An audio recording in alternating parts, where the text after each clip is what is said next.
ಅಸುರರ ದೇವತೆ ಹೌದಲ್ಲ. ಆ ಅಹಂಭಾವ ಅಹಂಕಾರ ಮಹಾದೇವ ಎಲ್ಲರಿಗಿಂತಲೂ ಅಧಿಕ ತಾನಿರುವಂತಹ ಸ್ವತ್ತು. ಹಾಗಾದ್ರೆ ನಿನ್ನಂಥವನಿಗೆ ಶಾಪ ಯಾವುದು ಬಲ್ಲೆಯ? ಇದುವರೆಗೆ ನಿನ್ನ ದೇಹಕ್ಕೆ ಪೂಜೆ ಸಲ್ಲಿಸ್ತಾ ಇತ್ತು ಮಹಾದೇವನೆನ್ನುವ ಭಾವ. ಇನ್ನು ಮುಂದೆ ಹಾಗಲ್ಲ. ಪ್ರಪಂಚದಲ್ಲಿ ನಿನ್ನ ಅಂಗಕ್ಕೆ ಪೂಜೆ ಇಲ್ಲ, ಬದಲಿಗೆ ನಿನ್ನ ಲಿಂಗಕ್ಕೆ ಪೂಜೆ. ಹೌದೇನೋ?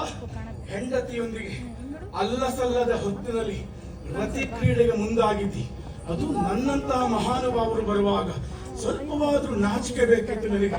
ನಾಚಿಕೆ ಇಲ್ಲ ಅಂತ ಆದ್ರೆ ಮುಂದೆಯೂ ಕೂಡ ನಿನ್ನ ಸ್ವಭಾವ ಹಾಗೆ ಇರಬೇಕು.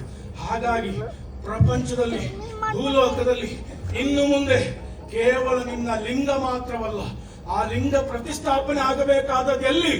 ಪಾಣಿ ಪೀಠದಲ್ಲಿ. ಯೋನಿ ಸದೃಶವಾದಂತಹ ಪಾಣಿಯ ಪೀಠದಲ್ಲಿ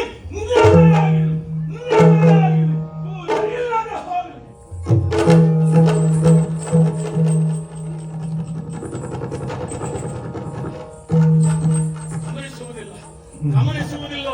ನಿರಾಸಕ್ತಿ ಅನಾಸಕ್ತಿ